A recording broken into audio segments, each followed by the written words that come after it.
Jadi kayak ketika interview awal-awal tuh gue mengalami banyak banget interview dan banyak banget rejection juga sebetulnya. Karena tuh company ya let's say e-commerce lah gitu, mereka tuh banyak kayak pakai third party untuk hiring kan. Terus kadang mereka hiring untuk position misalkan let's say di Indonesia. Tapi sebetulnya si third party-nya ini let's say ada di Filipina atau di Vietnam. Terus kayak boleh gue sebut gak? Language barrier. Jadi dari secara kata-kata ketika dia reach gue tuh kayak apa men, gue gak ngerti lu ngomong apa. Sampai dia kalau lu nawarin kayak beli kucing dalam karung kan gak mau juga ya. Kayak ada kerjaan nih. Ada yang pernah ngechat gue kayak gitu. Kayak ada pekerjaan, lowongannya ini. Oke. Oh gitu udah proses sampai ke Iya, final kayak gitu. Ujung-ujungnya kayak wah mentok gak bisa gitu kan. Kayak iya jadinya kan kayak kenapa nggak dari kemarin bang? Oke Tar, lo kan total udah berapa lama ya lo working in corporate tuh? 2017 hampir 7 tahun. Hampir 7 tahun, lama juga ya? Tahun ini tahun ke-7 gua. Gak berasa sih. Lu jauh lebih lama dong. Gua ya 10 tahun lebih kayak. Gila ya, soalnya lu start early banget kan. Lu kayak lulus muda banget kan. Lu lulus 11 tahun kalau nggak salah. 17. Nah, Tar, lo tuh berarti total dari 7 tahun lo kerja tuh lu berapa kali lo udah interview? Waduh, interview. Wah, interview banyak banget dong. Especially di... Tapi kan lu sebenarnya historically portfolio lu tuh gak banyak company-nya kan? Lebih banyakan gue gak sih dibanding lu? Iya, tapi termasuk dikit gitu loh. Lu tuh gak so jumpy gitu loh. Kan pertama sama yang sebelum yang kita bareng tuh, satu. Terus kedua yang kita ketemu bareng. Terus ketiga pisah dulu. Oh iya pisah. Terus bareng. Terus ini, sekarang berarti 5 kan? Ya. Total interview gue banyak banget, especially ketika gue baru lulus ya. Ketika fresh grad itu gue, maksudnya have no skill untuk interview kan. Maksudnya gue bener-bener kayak, gue dari kota kecil, dari Sukabumi, terus gue kuliah di Bandung. Jadi kayak bener-bener gak tahu dunia kerja tuh kayak gimana sih sama expectation-nya, apalagi di Jakarta gitu kan. Jadi kayak ketika interview awal-awal tuh gue mengalami banyak banget interview dan banyak banget rejection juga sebetulnya. Oh, lo sempat berada di fase yang lo lulus fresh grade, lo pokoknya mau kerja, jadi lo nge-apply. Ya, gue apply banyak banget, gue apply dulu tuh belum LinkedIn. Maksudnya gue belum familiar dengan LinkedIn. Gue dulu lewat Jobstreet. Lina Jobstreet itu, lo tau kan? Si Lina itu yang dia suka email Lina recommendation. Iya, terus sampai di fase gue tuh setiap pagi, jadi gue punya sahabat di kuliah itu, cowok, kita tuh sama-sama pengen cepat kerja. Maksudnya, jadi kita tuh memang udah terbiasa, kan gue zaman kuliah gue udah IO, gue WO kan, jadi gue terbiasa kerja gitu loh. Nah, gue tuh sama dia kayak sampai setiap hari tuh kita bangun lebih pagi untuk apply dan untuk nunggu panggilan. Dan gue tuh selalu anxious kalau handphone gue nggak sama gue, karena gue takut ada dari interviewer yang akan calling gue gitu loh. Oke. Tapi lo memang dari pas lo baru lulus itu, lo udah aiming lo pengen kerja di Jakarta? Ya. Tidak ada opsi, lo kan di Bandung ya kuliah kan? Tidak ada opsi lo mau explore kerja di Bandung gitu? Gue enggak, karena gue dari dulu selalu merasa Bandung itu bukan tempat untuk kerja. Buat gue ya, personally. Jadi Bandung itu memang, kenapa Bandung? Kenapa Bandung? Lo tau jokes itu nggak sih? Enggak. Kenapa lu cari jokesnya? Nah, jadi di Bandung itu gue merasa itu memang tempat untuk kuliah aja. Dan ketika dan anyway kalau misalkan di Bandung itu gue merasa vibes-nya itu gue pengennya santai. Jadi gue nggak punya energi lebih untuk compete gitu loh. Sedangkan by the time gue masih umur semuda itu gue harus gain a lot of experience kan dan challenges gitu. Oh, I see. Tapi dari semua interview yang pernah lo hadapin itu, yang paling berkesan buat lo tuh ada nggak sih? Atau pretty much kayak nggak not so much memorable gitu buat lo? Sebenarnya yang lebih berkesan itu adalah pengalaman gue ketika mencari kerja. Jadi interview to interview. Karena kan gue masih stay di Bandung kan. Jadi gue tuh lulus 3,5 tahun. Gue lulus 3,5 tahun. Terus setelah gue lulus wisuda, gue tuh baru dapat kerja kayak gap ada 3 bulanan lah setelah gue wisuda itu. Jadi selama 3 bulan itu gue kayak back and forth Bandung Jakarta kan. Jadi ada satu momen temen gue kerja di Jakarta Barat di Puri. Gue numpang di kosan dia like semingguan lebih gitu lah untuk interview, karena jadi di minggu itu tuh gue kayak ada jadwal interview yang kayak in row gitu loh. Gue interview sama PT ini gitu kan. Kayak itu bener-bener gue merasa gue gak mau ngerepotin orang tua gue kan. Jadi kayak gue merasa dengan uang jajan yang dikasih dan duit hasil gue kerja WO atau IO tuh harus cukup gitu. Jadi kayak terus kan gue memang tidak bisa naik transportasi umum ya karena gue tolol kan. Jadi interviewnya waktu itu di Jakarta Selatan, di Sudirman, di Menara BTPN. Dari Puri Kembangan gue naik Gojek. Jadi itu kayak sekitar kosnya tuh seingat gue 60 ribuan something. Dan gue nyampe sana tuh udah lepek banget loh. Karena gue gak tahu kalau mau naik. Jadi temen gue tuh explain kayak lu bisa naik kereta, lu bisa naik busway, naik ini. Tapi gue tuh gak masuk otak gue gitu. Tapi yang memorable adalah satu yang di Menara BTPN itu gue di approach untuk jadi account eksekutif.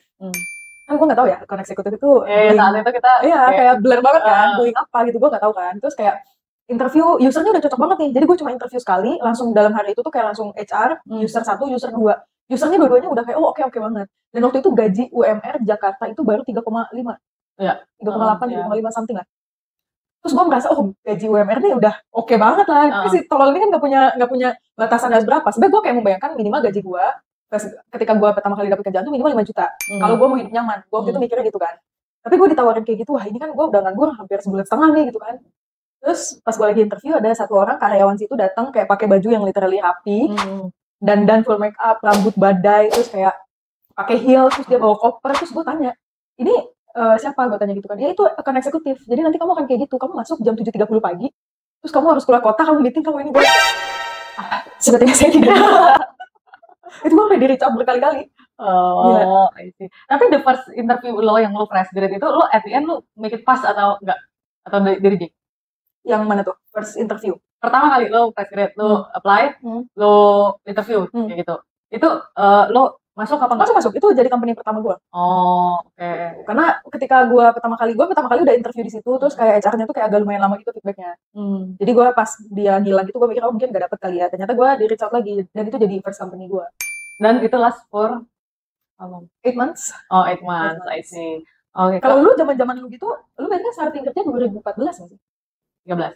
Anjir, gue masih kuliah coy. 2013 tuh gue baru masuk. Itu tuh maksudnya challenge-nya beda gak sih dengan kayak sekarang kan lu udah di in the professional way ya? Agak beda sih. Jadi kalau cerita gue tuh sebenarnya gue tuh punya anxiety yang tinggi banget karena kan dari tahun kedua gue kuliah aja bapak gue kan udah lumayan kurang not doing very good kan di bisnisnya kan. Jadi even sebelum gue dapet ijazah, sebelum gue lulus itu gue udah apply tuh. Tapi di Indo. Guanya di Singapura tapi gue apply buat di Indo. Tapi lu gak ada plan untuk stay di Singapura? Gak ada waktu itu. Karena saat itu gue ngerasa kayak pokoknya gue udah pacar lah intinya. Tolong. Oke. Gitu. Cuman boleh kita ceritain gak sih? Nanti deh, jangan deh, masa lalu. Jadi gue cari di Indo. Nah, the first company yang gue apply itu bosnya sebenarnya orang Singapura. Jadi gue interviewnya di Singapura. Tapi there are time, maksudnya kerja gue physically bakal di Indo gitu. Nah, di saat itu gue kan udah gak kuliah lagi kan. Ijazah belum pegang aja sebenarnya. Nah, gue tuh udah ke Indo. Itu tuh gue udah mulai kerja dan perusahaannya itu malah perusahaan gue kan kuliah marketing management. Ini tuh perusahaan IT gitu, security. Oke, tapi lu masih inget nggak forward position lu apply? Sales. Sales. Oke. Gitu. Gue dapet. Nah, cuman memang gue ngerasa namanya gue polos ya waktu itu ya kayak gue dapet kerja nih gitu sebelum dapet ijazah gue pengen banget gitu kan. Jadi gue 2 minggu tuh gue kerja lah gitu sambil belajar di company itu gitu. Terus at the same time gue ada ongoing proses sama satu multinational company. Nah, itu yang gue pengen banget sebenarnya kayak gitu. Gue sebagai management trainee. Nah, waktu gue 2 minggu masuk itu, gue ngerasa tuh kayak ya gitu meeting from one building to another building dan di Jakarta bro, gue gak kayak maksudnya gue karena lu sales, lu harus represent the company kan. Terus gue dari Palembang, gue ke Singapura, terus gue kerja balik ke Jakarta kan. Jadi for me kayak gila jangan naik kendaraan umum apa namanya, gue kayak blur gitu loh gitu. Nah, dan buildings tuh di mata gue mirip semua ya namanya. Namanya aja beda. Dan jalannya juga sama kan, maksudnya kayak jalannya gitu-gitu juga gitu. Bener, dan kantor dia tuh di Tebet waktu itu. Nah, gue tapi gue gak merasa nyaman lah intinya gitu. Kayak gue di offer UMR terus sales gitu. UMR-nya berapa? Ingat gak lu? 3 jutaan juga kalau salah. Really? Gila, berarti kenaikan UMR tuh kecil banget ya? I mean lu 20 and 13, gue 2017 dan UMR tuh 3 jutaan juga.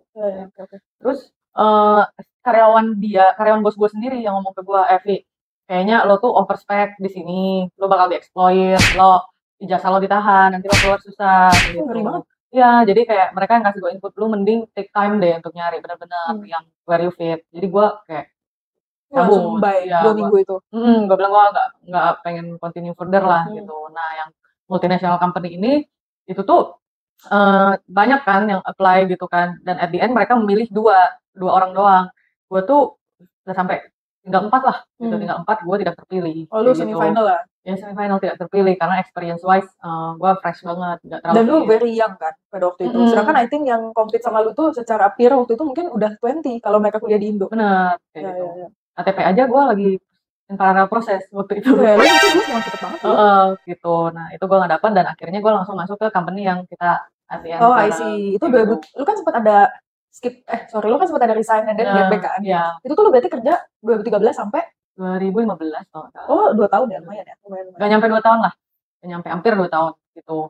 Habis itu gue resign, gue balik lagi ke situ, gue ketemu lo. Gitu. Iya. Tapi sebenarnya ketika pertama kali lu apply di company kita yang sama itu, lu udah punya bayangan? Maksudnya kita very hijau ya, ketika masuk dunia kerja tuh kan hijau banget, kayak apaan sih gitu. Lu sempat ada bayangan gak sih? Maksudnya itu kan company distributor ya. Lu ada bayangan gak sih kayak sebenarnya apa sih yang dilakukan? Maksudnya kayak bisnisnya tuh gimana sih? Gue akan ngapain? Nah, gue gak ada bayangan. Tapi gue beruntungnya waktu itu kan kantornya di Jalan Tanah Abang ya, di Cideng ya. Nah, ketika gue sama mereka tuh, mereka offer gue slightly above UMR. 4 juta which is not bad gitu kan. Tapi rumah gue kan di Serpong, jadi doesn't make sense untuk travel from Serpong ke situ. Jadi gue ngekos di situ. Nah, meskipun gue sangat hijau kayak gitu, gue bersyukur banget yang nge-hire gue, which is yang nge-hire lu juga, bos gue itu dia nuntunin banget sih. Bener. Dari gue gak ngerti apa-apa, mentoring banget. Iya, mentoring banget gitu. Jadi first working experience gue tuh bagus lah kayak gitu, living good impressions. Tapi lu dulu ngekos di mana? Ngekos gue di belakang kantor itu. Ingat nggak berapa harga kosan lo? Sejuta pas. AC gitu. Nggak ada AC. Oh gila. Gila lu bener-bener ini banget ya, from scratch banget ya. Iya, gue nggak ada AC. Jadi gue tuh jadi meskipun bokap gue agak mulai collapsing, tapi dia tuh ngerasa buat anak dia kerja makan gaji UMR di atas UMR itu terlalu kecil gitu loh. Jadi which is memang iya sebetulnya. Iya, gue nggak nyalain, tapi kan tidak ada opsi, gue mau ngapain selain itu. Ya, ada adik-adik lu masih kecil. Benar. Jadi by the time gue bilang gue mau ambil pekerjaan itu, bokap gue kayak ngusir gue, nyokap gue yang support gue. Dikatain lagi nggak? Nggak dikatain, dijutekin aja sih. Terus gue interview waktu itu sama bos kita itu, si Bapak A gitu.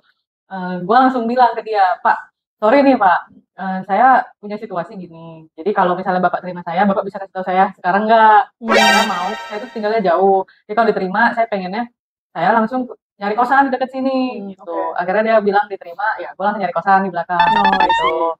Gue ngekos lah di situ ya 2 tahunan itu. Dan kosannya nggak ada AC. Terus ranjangnya yang single gitu kan.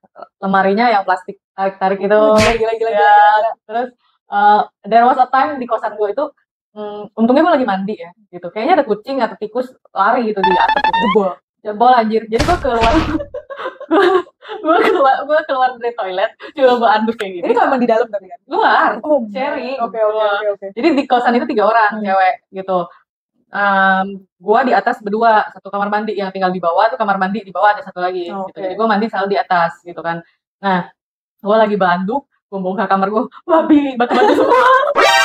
Oh gila, kalau lu ketiban. Iya, kalau gue lagi satu-satu lagi oke, batu wafat gue udah aja. Bye. Ya udah di situ gue. Tapi kalau ngomongin pekerjaan pertama lo nih ya, how relevan pekerjaan pertama lo dengan mata kuliah yang lo ambil? Wah, jauh banget. Gue tuh HI. Oh, anjir. Gue anak politik, coy. Jadi sebenarnya gue tuh dari dulu gue tuh gak suka politik. Jadi sesimpel gue masuk kuliah di HI itu karena gue pengen kerjaan yang bisa bayarin gue ke luar negeri. Gue cuma mikirnya gitu doang, sesimpel itu sebetulnya. Jadi pas gue masuk, tapi mungkin agak kepake kayak basic language bahasa Inggris, terus kayak ketika gue kuliah kan diajarin kayak negotiation dan segala macam kan. Jadi kayak ya itu mungkin agak kepake lah. Tapi kayak theoretical kayak strategi pertahanan negara itu nggak kepake. Kalau lu kan bener-bener align kan, karena lu manajemen. Marketing, gue kan kayak marketing management. Yang paling relevan itu sebenarnya gini. Gua itu kan di perusahaan pertama gua marketing gitu, produk. Jadi itu relate banget sama manajemennya. Sorry, company kedua yang kita bareng. Itu company pertama gua aja kan. Kan lu kerja dulu 2 minggu ya? Oh ya 2 minggu sih. Iya sih maksudnya. Iya. Yang company kedua gua itu relate banget di manajemennya dan sebenarnya marketingnya juga. Karena di situ kan product manager lo di expect untuk plan marketingnya juga kan gitu. Nah, setelah itu kita ke e-commerce itu more to sales, I think. Eksekutif? Ya more to sales lah kayaknya itu kan very sales, kita dealing target kita aja di GMV coy. Benar gitu. Itu menurut gua nggak, target kita aja profit. Gitu. Jadi itu menurut gua nggak terlalu relevan dengan mata kuliah gua. Karena lu marketing, manajemennya mungkin ada lah karena kan secara ideal marketing sama sales itu memang harus dipisah. Karena kan kalau marketing itu fokusnya investment kan, sedangkan kalau sales itu gaining kan. Ya gitu. Gitu. Kalau misalnya sekarang kan kita udah lebih panjang ya tenor kita kerja ya gitu kan. Pasti lo ngalamin dong lu di reach out sama recruiter gitu dari LinkedIn gitu kan misalnya. Nah, lo yang paling lo kesel nih kalau what recruiter itu lakukan ke lo, approach apa yang menurut lo salah yang bikin lo tuh kesel? ada beberapa recruiter yang jadi kan sekarang tuh company ya let's say e-commerce lah gitu. Mereka tuh banyak kayak pakai third party untuk hiring kan. Terus kadang mereka hiring untuk position misalkan let's say di Indonesia. Tapi sebetulnya si third party-nya ini let's say ada di Filipina atau di Vietnam. Terus kayak boleh gue sebut nggak? Language barrier. Jadi dari secara kata-kata ketika dia reach gue tuh kayak apa men, gue nggak ngerti lu ngomong apa sampai di level kayak gitu. Which is menurut gue kayak itu yang gue ketemu mungkin cuma 1 atau 2 sih. Terus yang di others itu kayak yang nawarin kerja tuh kayak nawarin meskipun sebetulnya gue sebagai pencari kerja memang gue butuh gitu kan. Tapi kalau lu nawarin kayak beli kucing dalam karung kan gak mau juga ya. Kayak ada kerjaan nih. Ada yang pernah ngechat gue kayak gitu kayak ada pekerjaan lowongannya ini. Oke. Apa gitu maksud gue. Jadi kayak gak ada details. Itu bikin kesel sih. Kalau misalnya kayak gini nih, apa ya?